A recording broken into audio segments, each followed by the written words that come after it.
Hello दोस्तों, अस्सलाम वालेकुम। आज के इस वीडियो में पढ़ेंगे सीपीयू रजिस्टर्स इन डिटेल। इससे पहले मैंने आपको असेंबली लैंग्वेज का इंट्रोडक्शन किया था, तो आप उस वीडियो को मेरे देख सकते हैं। मैं उसका लिंक डिस्क्रिप्शन में डाल दूंगा और अपने दोस्तों से भी ज़रूर शेयर कीजिएगा ताकि वो असेंबली लैंग्वेज के इंट्रोडक्शन को जान सकें कि क्या लैंग्वेज है, ये क्या चीज़ है। क्योंकि बहुत सारे लोगों को मुश्किल होती है इसको समझने में, तो इसका इंट्रोडक्शन ज़रूरी होता है। किसी भी चीज़ का इंट्रोडक्शन तो ज़रूरी होता है। तो आज के हम पढ़ेंगे सीपीयू रजिस्टर इन डिटेल्स। तो रजिस्टर हम क्यों यूज़ करते हैं, सबसे पहले तो ये क्वेश्चन होता है। तो रजिस्टर इसलिए हम यूज़ करते हैं क्योंकि ये चीज़ों को बहुत जल्दी एक्सेप्ट करता है, स्टोर करता है, ट्रांसफ़र करता है डाटा वगैरह को, और इंस्ट्रक्शन वगैरह को भी। किसको ट्रांसफ़र करता है डाटा? ये सीपीयू को, क्योंकि सीपीयू के अंदर होता है ना, ये इसको चाहिए होती हैं चीज़ें, डाटा वगैरह, हमारा इंस्ट्रक्शन वगैरह जो भी इसको चाहिए होती है उन चीज़ें, तो वो लेता है रजिस्टर के थ्रू। यानी कि रजिस्टर जो होता है सीपीयू के अंदर होता है, यानी कि फास्ट, इसकी स्पीड बहुत तेज़ होती है ना, जिसकी वजह से हम इसको यूज़ करते हैं। फास्ट मेमोरी लोकेशन होती है, यानी कि आपको रजिस्टर की समझ आ गई अब। रजिस्टर सीपीयू के अंदर होता है। अगर रजिस्टर नहीं होगा तो हमारे लिए काफ़ी मुश्किल हो जाएगी ये प्रोसेसिंग, और ये ऑप्टिमाइजेशन टाइम जो होता है ना, स्पीड जो होती है उसको कम करता है, यानी कि प्रोसेसिंग स्पीड को कम करता है रजिस्टर। यानी कि सीपीयू जो प्रोसेसिंग टाइम ले रहा है, कर रहा है किसी भी चीज़ को, डाटा वगैरह स्टोर करने में, तो अगर हमने रजिस्टर लगाए हुए हैं एक ही जगह, तो हमारा टाइम जो काफ़ी बढ़ जाएगा प्रोसेसिंग का। प्रोसेसिंग टाइम को बहुत प्रोसेसिंग टाइम को ऑप्टिमाइज करता है ये रजिस्टर। प्रोसेसिंग टाइम को यानी कि मैनेज करता है, स्पीड उसकी इंक्रीज करता है, डाटा जल्दी स्टोर कर ले और सीपीयू कम दे दे। सीपीयू के अंदर रजिस्टर होता है और इसके किस किस्म के होते हैं ये मैंने टाइप्स नीचे लिखी हुई हैं। सीपीयू इसको इमीडिएटली यूज़ करता है डाटा वगैरह को, जब ये रजिस्टर जो है उसको अपने अंदर यानी कि एक्सेप्ट करता है, स्टोर करता है। इसकी बहुत सारे टाइप्स हैं, तकरीबन 8 टाइप्स हैं, तो मैंने लिखी भी हुई है यहाँ। सबसे पहले है अक्यूमुलेटर रजिस्टर, डाटा रजिस्टर। इनके छोटे मैंने क्या एब्रिविएशन भी लिखी हुई है छोटे छोटे करके, ताकि आपको समझ लग जाए। आप जहाँ भी लिखेंगे तो ये इनकी छोटे और बड़े नेम दोनों साथ आ जाएंगे, तो इसलिए आपको कन्फ्यूजन नहीं होनी चाहिए। और इनके जब हम कोडिंग यूज़ करेंगे तो इसको इसके भी इसी तरह यूज़ करेंगे, A B X, A X register, accumulator, कुछ इस तरह करके। तो इस तरह आपको याद होना चाहिए सब चीज़ें। Accumulator register, data register D R, address register A R, program counter, memory data register M D R, index register I R, memory buffer register M B R. यानी कि ये सब रजिस्टर हैं। इनको मैं आपको आगे चल के बताऊंगा कि क्यों क्या काम करता है, बहुत मुख्तसर था। रजिस्टर के बारे में जानना आपको बहुत ज़रूरी है अगर आप असेंबली लैंग्वेज पढ़ रहे हैं। सीपीयू परफॉर्म करता है 3 काम। सबसे पहले आपको ये जानना ज़रूरी होगा, क्योंकि सीपीयू के अंदर ही वो रजिस्टर्ड होता है, तो सीपीयू का काम परफॉर्म करता है हमें भी पता होना चाहिए। ये फैच, डिकोड, एग्जीक्यूट करता है, यानी कि एफ डी ई, अगर हम शॉर्ट वर्ड्स में देखें इनको। फैच से मुराद ये नीचे मैंने लिखा हुआ है, यहाँ से हम देखते हैं क्या करता है फैच। फैच में करता है कि ये इंस्ट्रक्शन जो होती हैं यूज़र से लेता है, और जो इंस्ट्रक्शन पड़ी होती हैं या स्टोर होती है मेन मेमोरी में, उसको फैच करता है रजिस्टर के ज़रिए।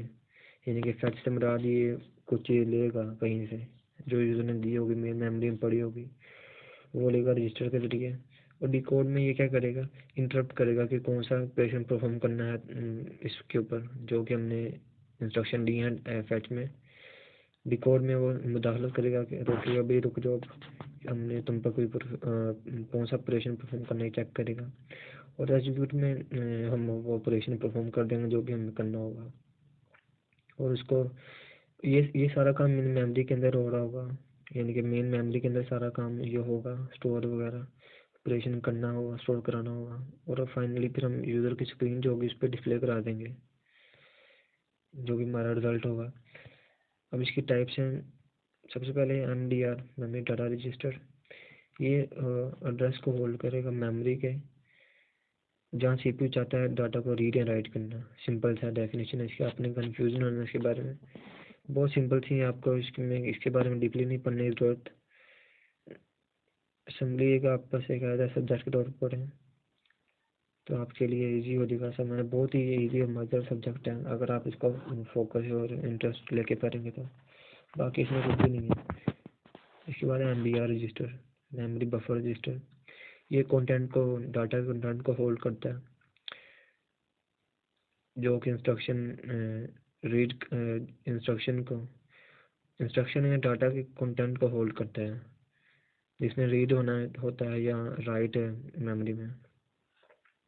यानी कि जो मेमोरी में चीज़ रीड या राइट होगी डाटा हमारा, उसका ये कंटेंट को होल्ड करेगा। इसमें एड्रेस नहीं आएगा। पिछले में एड्रेस था MDR में, इसमें नहीं है। इस तरह इनपुट आउटपुट रजिस्टर है, ये स्पेसिफिक करता है address of a particular input output device. यानी कि इनपुट आउटपुट कोई डिवाइस है, उसका एड्रेस क्या है, हमने इनपुट लेनी है आउटपुट लेनी है, उसका एक प्रॉपर एड्रेस होगा, उसको स्पेसिफिक करता है और इसको इस्तेमाल करता है इम्पोर्ट इन IO रजिस्टर में, शॉर्ट एब्रिविएशन इसकी। और इसके बाद इनपुट आउटपुट बफर है, ये एक्सचेंज करता है डाटा को इनपुट आउटपुट मॉड्यूल में प्रोसेसर में। इसके बाद PC, इसका दूसरा नाम भी है IPR। यानी कि नेक्स्ट इंस्ट्रक्शन जो चलनी होती है उसका एड्रेस अपने पास होल्ड करके रखता है, ताकि उसको पिछली को एग्जीक्यूट करा रहा है ये, और अगले का एड्रेस अपने पास रखेगा, ताकि जैसे ही वो पिछली एग्जीक्यूट हो जाए तो वो अगले का ये जंप कर जाए और उसको एग्जीक्यूट कराए। फिर इसके बाद दूसरे के बाद तीसरे पर चौथी, यानी कि नेक्स्ट इंस्ट्रक्शन का एड्रेस अपने पास रखेगा ये। इसके बाद IR रजिस्टर है, यानी कि ये इंस्ट्रक्शन रजिस्टर है, यानी कि जो हमने इंस्ट्रक्शन फेच की होगी मेन मेमोरी से, अब उसको स्टोर कराएंगे IR रजिस्टर में, इंस्ट्रक्शन रजिस्टर। इसके बाद ACR रजिस्टर है, बहुत सारे रजिस्टर हैं। तो ये ACR रजिस्टर जो होता है अक्यूमुलेटर रजिस्टर है, ये भी इनपुट आउटपुट के लिए होता है, या उसको आप ऑपरेशन वगैरह के लिए कह सकते हैं। ये ALU अरिथमेटिक लॉजिक यूनिट के अंदर ही पाया जाता है, ऑपरेशन वगैरह परफॉर्म करने के लिए, लाइक अरिथमेटिक एंड लॉजिकल, जो कि मैथ में परफॉर्म करते हैं, प्लस माइनस एंड लॉजिकल कोई भी किसी भी किस्म का। इसके बाद SCR है, सिक्योरिटी काउंटर रजिस्टर, या जो भी इसका नाम है, सेट जो भी इसका नाम है, आप इसको गूगल से सर्च कर सकते हैं। इतना डीपली पढ़ने की जरूरत नहीं है इन चीज़ों की, आपको बस इस कोडिंग की समझ होनी चाहिए और रजिस्टर का थोड़ा बहुत आइडिया होना चाहिए। आगे मैं आपको इसका बताऊंगा कि किस तरह कौन सा हमने कहाँ यूज़ करना है रजिस्टर, आप कंफ्यूज मत होइए। इसके बाद FR रजिस्टर है, ये SCR सिक्योरिटी पर्पज़ के लिए यूज़ होता है, उसमें आता ही है। इसके बाद FR रजिस्टर है, फ्लैग रजिस्टर है, इसको हम कह सकते हैं। ये क्या करता है, ये इंडिकेट करता है CPU के ऑपरेशन के दरमियान, CPU के ऑपरेशन के दौरान जो भी खास कंडीशन के अक्कर होने पर जो भी रिजल्ट प्रोड्यूस होगा उसको ये इंडिकेट करेगा। यानी कि CPU के ऑपरेशन के दौरान खास कंडीशन के अक्रंस को ये इंडिकेट करेगा कि CPU ने ऑपरेशन किया, उसके दौरान खास कंडीशन पर हमें क्या यानी कि मिला, क्या अकर हुआ, तो वो ये इंडिकेट करेगा सॉफ्टवेयर रजिस्टर होगा। यानी कि रजिस्टर होंगे, ये मैं आपको बताऊंगा कि आप कौन सा सॉफ्टवेयर यूज़ करेंगे इसके लिए, तो वहाँ आपको इजीली हो जाएगा इसका आइडिया कि हम कौन सा ऑपरेशन परफॉर्म कर रहे हैं तो कौन सा वो फ्लैग ऑन होगा। यहाँ ये सिंपल ये कह रहा है, यानी कि ऑपरेशन कोई करेंगे हम तो उसके बेस पर हमें एक फ्लैग प्रोड्यूस होगा, ऑन हो जाएगा, ये कहना चाह रहा है। इसके बाद डाटा रजिस्टर है, DR, जो भी इसका नाम है, वैसे डाटा रजिस्टर इसका नाम है। They used in mini computer to temporary store and store data being transmitted from peripheral device. यानी कि मिनी कंप्यूटर में डाटा को टेम्परेरी तौर पर स्टोर करने के लिए यूज़ होता है। तो इसमें इतना कुछ नहीं है, ये डाटा की सिर्फ आज टाइप्स मैंने रजिस्टर के टाइप्स मैंने आपको बताई है आज। तो इसके मैं आपको एक पिक्चर भी दिखाता हूँ। यहाँ ये आपको गिवन होगा कि आप यहाँ से आप देख सकते हैं कि मैं 4 किस्म के रजिस्टर होते हैं, यानी कि इनकी काफ़ी सारी कैटेगरी होती हैं।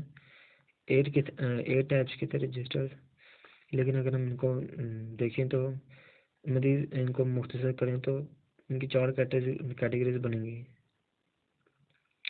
4 हैं, 4 5 6 कर लें, जितने भी आप करना चाहते हैं। यानी कि इनमें मेजर जो हैं 5 6 ही हैं। सबसे पहले यहाँ देख सकते हैं आप, इनको डिवाइड किया होगा सेवरल कैटेगरीज में। General purpose register AX BX CX। सबसे पहले तो ये होता है हमारे पास, उसके साथ अगर हम एक्स लगाएं तो स्टैंडर्ड हो जाएगा वो। ए से मेरा 8 बिट का, तो वो 8 बिट का होता है। एक्स लगा देंगे तो वो स्टैंडर्ड हो जाएगा, यानी कि उसमें इजाफा कर दिया हमने 8 बिट का तो 16 बिट हो गया वो। इसी तरह ई लगाएंगे तो EAX हो जाएगा, तो वो भी एक्सटेंडेड कर दिया हमने 8, यानी कि 8 और 8 16 हो गया, और 16 फिर हम मज़ीद ऐड कर देंगे, यानी कि डबल करते जाएंगे हम। 8 16 और 32, इस तरह 64 बिट का भी होता है रजिस्टर हमारे पास। AX EX और RAX कर लें आप, इस तरह के होते हैं 8 16 32 और 64 बिट के रजिस्टर हमारे पास। इसके बाद होते हैं स्पेशल पर्पस रजिस्टर। पहले जनरल पर्पस रजिस्टर, इसके बाद special purpose register SP BP SI and DI। इसके बाद सेगमेंट रजिस्टर होते हैं CS DS ES and SS। इनके बहुत सिंपल है, इनके नेम्स और इनकी वर्किंग भी सिंपल ही है।